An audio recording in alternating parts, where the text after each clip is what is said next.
Virgin fans, I am Jonna and I'm here to teach you all about Jane the Virgin. If you haven't seen the first part of my character map video, definitely go check that out because that has a lot of information. That video was actually filmed 3 years ago in the middle of season 2, so there were a lot of characters missing that are now super important, which brings me to this. I'm no Vanna White. Vera White? I don't even know. And my handy dandy pointer, this is not a turkey baster, Petra, I see you wondering. This is a giant pen.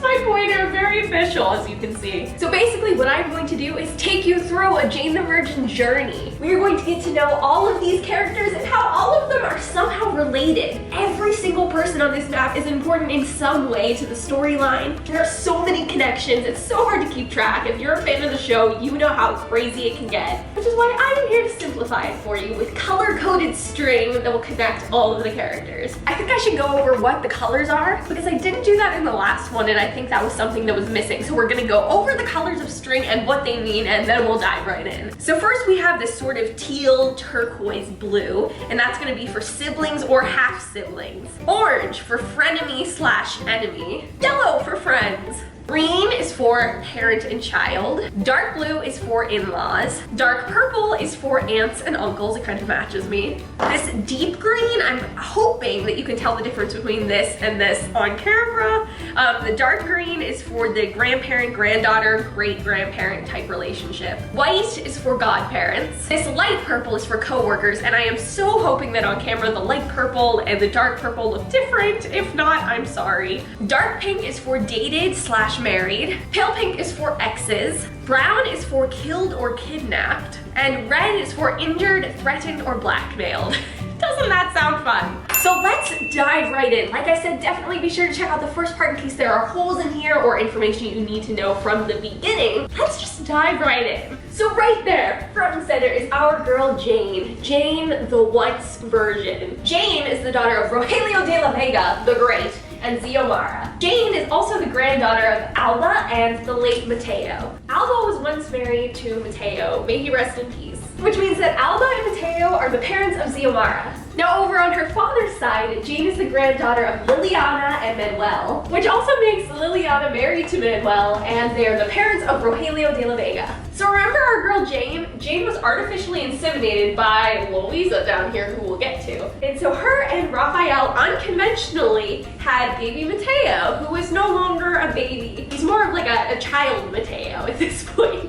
Mateo was really lucky to have both great-grandparents and great-godparents. Not great-grandparents, but like great-grandparents. So Mateo's grandparents are Rogelio and Xiomara. And that means that Liliana and Manuel and Alba and Mateo are great-grandparents, and this time I do mean great-grandparents, not great-grandparents of Mateo. Now, as I said earlier, Jane was artificially inseminated by Luisa with her brother's sperm. No, hold on.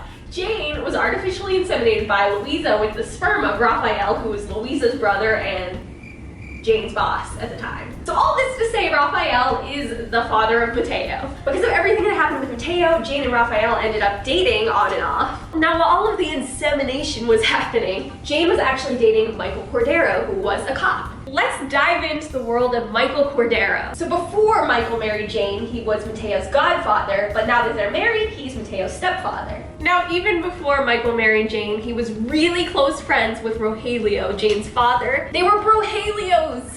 It was iconic. Best friends for life. Rogelio even threw Michael a very well-intentioned bachelor party. Michael saved Rogelio when he was kidnapped. Their connection goes deep and it's beautiful. Michael also has a brother named Billy, who we haven't really seen a lot, but he could be back. You never know on this show. Let's be honest. And Billy was kind of shady, I'm just gonna say.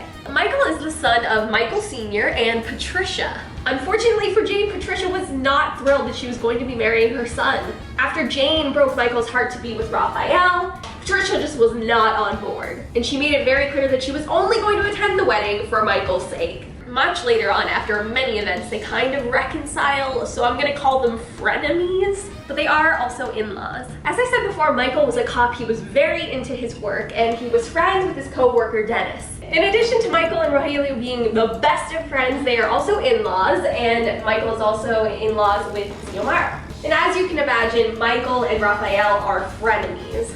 Back once again to our girl, Jane is best friends with Lena, though they've kind of lost touch over the years because of Lena moving and getting married. She married Danny, who actually seems very nice.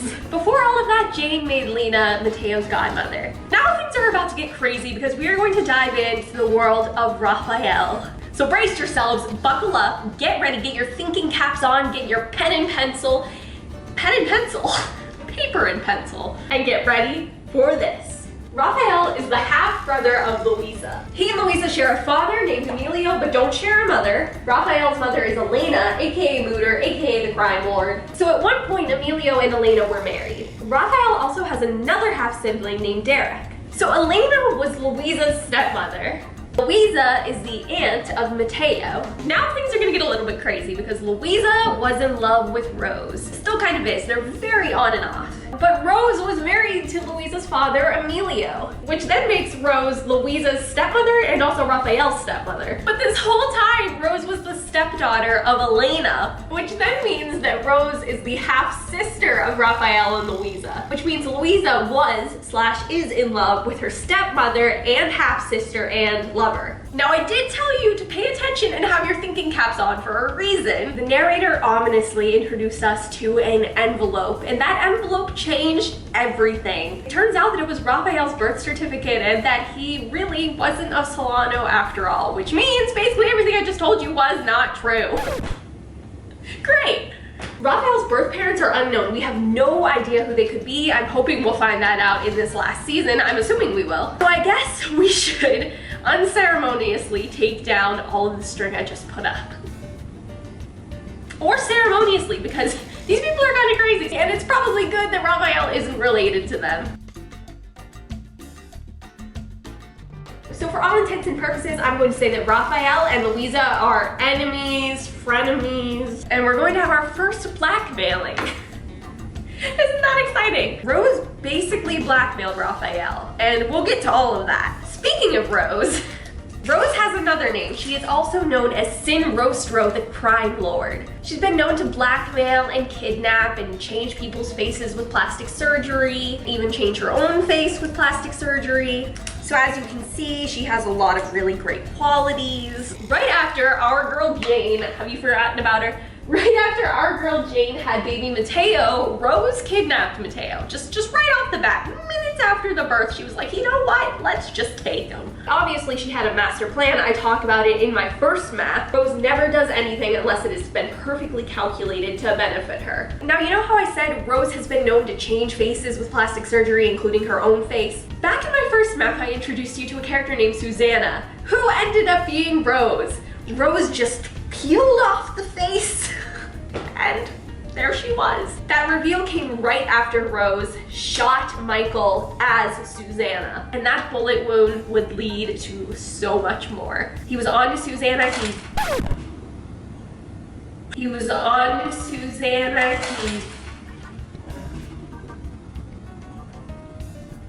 Now we are going to talk about Rafael's ex-wife, Petra. After many events, many trials and tribulations, Jane and Petra are now friends. And as I said, Petra is Rafael's ex-wife, so they are exes. Now we're going to take a walk down memory lane and talk about the turkey baster. This isn't a turkey baster. I could have actually grabbed a turkey baster. That would have been so much more funny. Petra, in an act of something, decided that she would artificially inseminate herself with the turkey baster with Rafael's sperm. So her and Rafael ended up having twin girls that they named Anna and Elsa, but later changed to Anna and Ellie. Or Ellie and Anna, it sounds better that way. Which means Mateo is half siblings with Ellie and Anna. Something that I got a lot of comments about in my first map was that I didn't include Inezka. That map was actually created and filmed before Inezka was introduced, but I'm here to talk about her now. Inezka is Petra's twin sister, and they share a super crazy mother named Magda, which luckily for Ellie and Anna makes crazy Inezka their aunt and crazy Magda their grandmother. Great. Inezka paralyzed and posed as Petra for a while. While Inezka was posing as Petra, she began a relationship with Scott, who worked at the hotel that Petra was running with Rafael. There is Though Petra was paralyzed, she could still hear and she was very aware of everything that was going on around her. So she knew that Rafael didn't realize it wasn't her, and she knew about the relationship with Scott. So as soon as Petra was free and able to resume her life, she broke up with Scott. Scott then retaliated and blackmailed Petra. But then it turned out that it was a setup and Rafael was working with Scott, surprisingly, because he knew that Petra would run to him for help and then he could keep his hotel shares. It was a whole thing. And eventually Scott and Inezka got married. And just a side note, back in the day, Scott was better known as Vests, and he was Lena and Jane's boss. And here's where we start to get into where we are now. Scott died. His bones were found on a beach. But enough about Scott, because unfortunately, Michael passed away. As I said before, Michael's wound from getting shot by Rose just spiraled. Though it didn't kill him then, it eventually did lead to his death. Between that, the bullet caused him to really not be able to be a cop anymore. He was studying for the LSATs, and unfortunately, he collapsed at the LSATs. Following Michael's death, his old friend and co-worker Dennis was trying to clear his name because people believed he was working with Rose. Dennis also tried to help Jane. They did end up dating very shortly. They also had a couple of like tiffs and stuff. We're basically gonna put them down as exes. Jane didn't know that Dennis was trying to clear Michael's name, so when Dennis was helping Jane go through Michael's stuff, Jane saw him snooping and got mad at him. It turns out he was just trying to help. Anyway, they're exes. Now Inezka and Magda, the mess that they are. Inezka and Magda are still on the hunt for power. Somewhere along the line, Inezka and Louisa formed kind of a bond through their frustrations with their respective siblings. So in order for Inezka to get Louisa's hotel shares, because Louisa, Petra, and Rafael, there he is, had hotel shares. So Inezka and Magda paid a man to trick Louisa into thinking she was having hallucinations. So after they gaslighted her, Louisa checked into a mental hospital, which meant her hotel shares went to Inezka due to a prior agreement. After the death of Michael, Jane ended up dating Rogelio's co-star, Fabian. Though things were working out at first, they ended up breaking up, and due to this and many other reasons, Fabian and Rogelio became rivals. Jane later ended up dating Adam. He was a comic book artist. He was actually an ex from Jane's past, but the relationship ended up not working out. Rafael and Jane actually ended up back together. Now it's time to talk about Rogelio de la Vega, and I'm sure he's out there somewhere like, finally! Rogelio and Xiomara finally got married.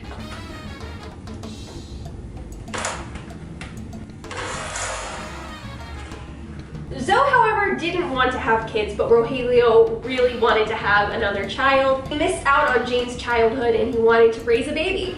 So Rogelio ended up making kind of like a business arrangement with Darcy, who was like an expert celebrity dating specialist. And they end up having baby Michaelina. First name baby, middle name Michaelina. Named after, of course, Rogelio's best friend, Michael Cordero. Which then makes Zoe baby's stepmother and Jane baby's half-sister. And Xiomara is the daughter-in-law of Liliana and Manuel. I should have said that earlier. Which makes Liliana and Manuel baby's grandparents. Darcy is now dating Esteban, who, if you watch my first map, is a longtime rival of Rogelio in the telenovela world. So Rogelio and Darcy were working together, but it was not a good idea. Now Rogelio's co-star is River Fields, who he also has had his ups and downs with, for sure. Like the time he burned her eyebrows off unintentionally, or the time he got her mauled by a wild animal. But they're working on it, they're working things out, things are gonna be okay. The show will go on. Now we're going to talk about the matriarch, Alba, aka Abuela. She and Rafael are friends, so they do have disagreements sometimes. Alba is also Rogelio's mother-in-law. Alba was dating Jorge and he proposed, but she declined. Alba became a citizen of the United States, and when Jorge needed to be married in order to stay in the country, Alba agreed to marry him for a business arrangement. Now we're going to go over a few relationships over on Petra's side that I went over a lot more in detail in my first video. Petra is the ex of Lachlan. Lachlan and Rafael are rivals. Rafael dated Catherine kind of for his own benefit. The whole time Rafael was dating Catherine, he and Petra were scamming her. And in retaliation, when Rafael broke up with Catherine, Catherine injured him with her car. Petra was married to Milos. Milos injured Magda. Petra briefly dated the other hotel owner next door, Chuck. Inezka threatened Ellie and Anna. Flash forward a little bit, and Petra is thought to have murdered her twin sister. Petra is in need of a lawyer, and so she enlists JR to fill the position. But JR is being blackmailed by somebody. She reveals this to Petra, and then it seems as though Krishna is the blackmailer. Krishna turns herself in, but we then find out that the real blackmailer was threatening Krishna's family. The case is believed to be closed, Petra is thought to be innocent, and so she and JR start dating. Just a side note, JR and Jane don't really get along. Unfortunately, JR finds out that Petra did kill Aneska, and they break up. Krishna calls JR and says that the real blackmailer is coming to kill Petra. So JR rushes back to Petra's side and ends up shooting the blackmailer, who is unknown to us as the viewer at this moment. Meanwhile, Rafael is looking for his birth parents, and he believes that Rose has information. Rose blackmails Rafael by withholding the information about his parents in an effort to find out where Louisa is. But Rose does tell Rafael that, drumroll please, Michael is alive! Michael is back! Michael is alive. He has risen from the dead. He might have amnesia. Nobody knows. I'm filming this before the season 5 premiere. I am hoping to continue it once I see it and maybe fill in some gaps. So where are we now? Petra has really killed Aneska, and JR has killed the unknown blackmailer, and Michael is back from the dead. Great! What will happen next?